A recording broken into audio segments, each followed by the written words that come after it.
Hello, and welcome to story time.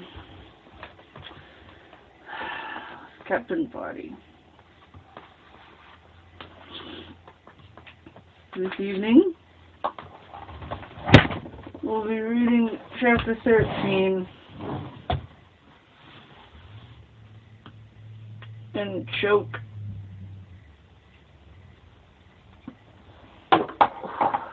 Our ongoing story time series. Let us begin.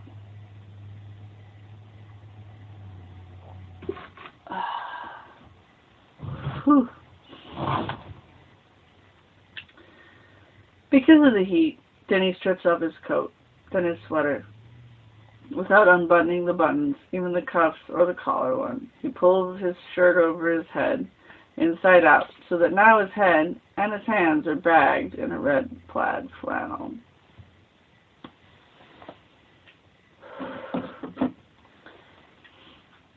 The t-shirt underneath works up around his armpits while he's fighting over the shirt off his head, and his bare stomach looks rashy and caved in.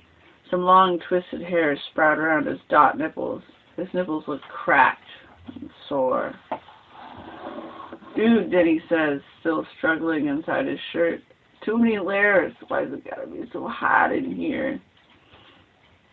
Because it's kind of a hospital. It's constant care residence. Over his jeans and belt, you can see the dead elastic waistband of his bad underpants. Orange rust stains show on the loose elastic. In front, a few coiled hairs poke out, and there's yellowy sweat stains on, for real, his underarm skin.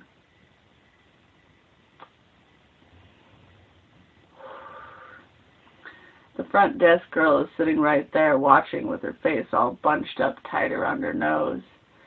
I try to tug his t-shirt back down. There's for sure many colors of lint in his navel at work in the locker room.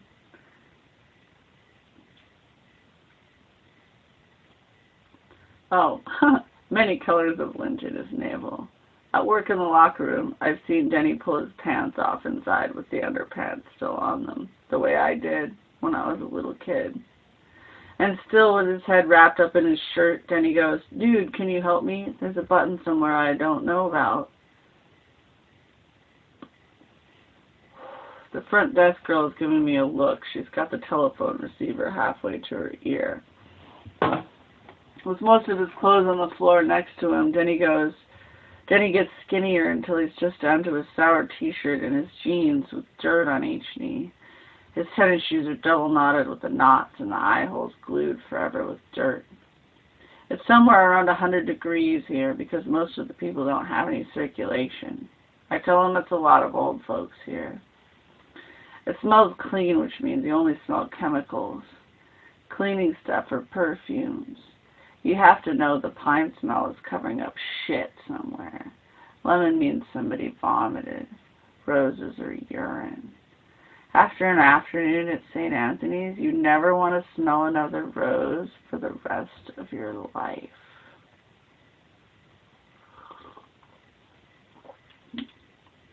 The lobby has stuffed furniture and fake plants and flowers. This decorator stuff will peter out after you get beyond the locked doors. To the front desk girl, Denny says, "Will anybody mess with my junk if I just leave it here?"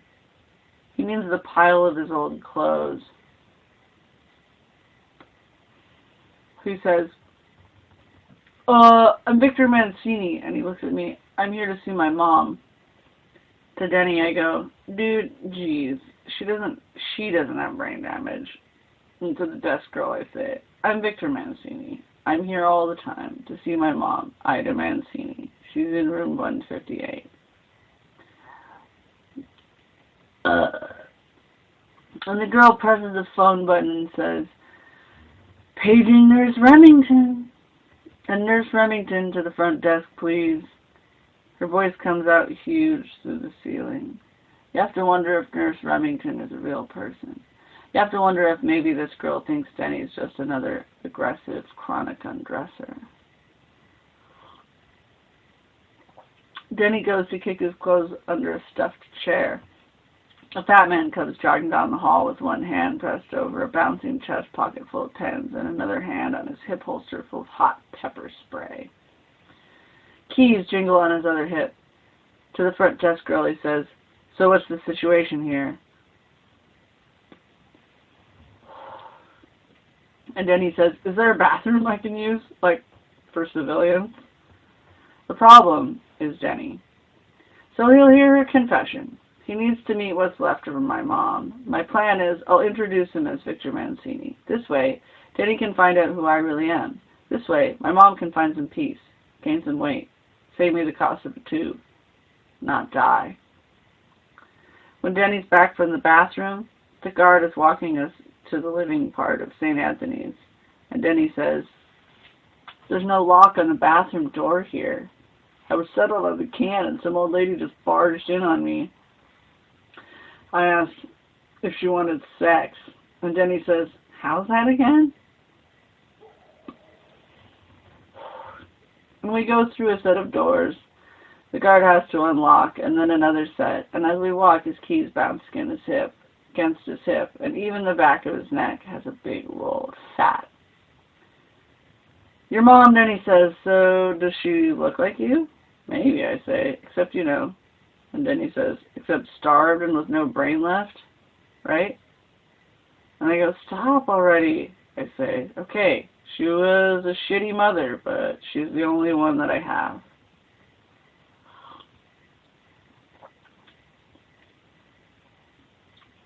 "'Sorry, dude,' Denny says. And he goes, 'But won't she notice that I'm not you?'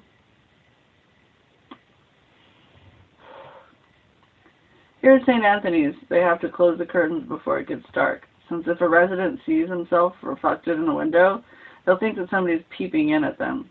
It's called sundowning, and when all the old folks get crazy at sunset. You can put most of these folks in front of a mirror and tell them it's a television special about old, dying, miserable people, and they'd watch it for hours. The problem is my mom won't talk to me when I'm Victor, and she won't talk to me when I'm her attorney. My only hope is to be her public defender while Denny is me. I can goad, and he can listen, and maybe then she'll talk. Think of this as some kind of gestalt ambush. Along the way, the guard asks, 'Wasn't I the guy who raped Mrs. Field's dog?' 'No,' I tell him, 'it's a long story,' I say, 'about 80 years long.' And we find Mom in the day room, sitting at the table with a shattered jigsaw puzzle spread in front of her. There must be 1,000 pieces, but there's no box to show how it's supposed to look. It could be anything.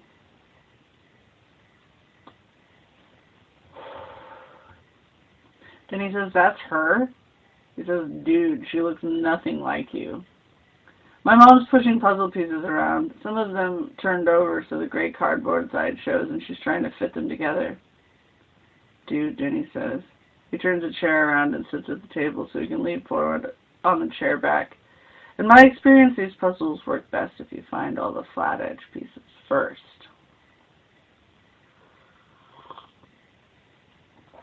My mom's eyes crawl all over Denny. His face, his chapped lips, his shaved head, the holes open in the seams of his t-shirt. 'Good morning, Mrs. Mancini,' I say. 'Your son Victor is here to visit you.' 'This is him,' I say. 'Don't you have something important to tell him?' 'Yeah,' Denny says, nodding. 'I'm Victor,' and he starts picking up pieces with a flat edge. 'Is this blue part supposed to be sky or water?' he says. And my mom's old blue eyes start to fill up with juice. 'Victor?' she says. She clears her throat, staring at Denny. She says, 'You're here!' And Denny keeps spreading the puzzle pieces with his fingers, picking out the flat ones and getting them off to one side. On the stubble of his shaved head, from his red plaid shirt, there are lumps of red lint. My mom's old hands creak out across the table, and she closes them around Denny's hand. 'It's so good to see you,' she says. 'How are you? It's been so long.' And a little eye juice tips out the bottom of one eye and follows the wrinkles to the corner of her mouth. 'Geez,' Denny says, and he pulls his hand back. Miss Mancini, your hands are freezing. And my mother says, I'm sorry. And you can smell some kind of cafeteria food, cabbage or beans that's being cooked down to mush. And this whole time I'm still standing here. And Denny pieces together a few inches of the edge to me. And he says, so when do we meet the perfect lady doctor of yours? And my mom says, you're not going, are you? And she looks at Denny, her eyes swamped, and her old eyebrow bushes kissing together in the middle above her nose. I've missed you so much, she says. Denny says, hey dude, we lucked out. Here's a corner. And my mom's shaky, boiled old hands shake over it and pick a clump of red lint off of Denny's head. And I say, excuse me, Mrs. Mancini, I say, but wasn't there something you needed to tell your son? My mom just looks at me and then at Denny. Can you stay, Victor, she says. We need to talk and there's so much I need to explain. So explain, I say. Denny, she says, here's an eye. I think, he says, so this is supposed to be somebody's face? And my mom holds one shaky old hand at me and she says, Fred, this is between my son and me. This is an important family matter. Go someplace. Go watch the television and let us visit in private. And I say, but my mom says, go. And Denny says, here's another corner. And Denny picks out all the blue pieces and puts them off to one side. All the pieces are the same basic shape, liquid crosses, melted swastikas. Go try to save someone else for a change, my mom says, not looking at me. Looking at Denny, she says, Victor will come find you when we're done. And she watches me until I step back as far as the hallway. And after that she says something to Denny that I can't hear. Her shaky hand reaches to touch Denny's shiny blue scalp, to touch it just behind one ear. Where her pajama sleeve stops, her old wrist shows stringy and thin brown as boiled turkey neck. Still nosing around the puzzle, Denny flinches. A smell comes around me, a diaper smell. A broken voice behind me says, you're the one who threw all my second-grade primers in the mud. Still watching my mom, trying to see what she's saying, I go, yeah, I guess. Well, here at least you're honest, the voice says. A dried little mushroom of a woman slips her skeleton arm through mine. Come along with me, she says. Dr. Marshall would like very much to talk to you. Alone somewhere. She's wearing Denny's plaid red shirt.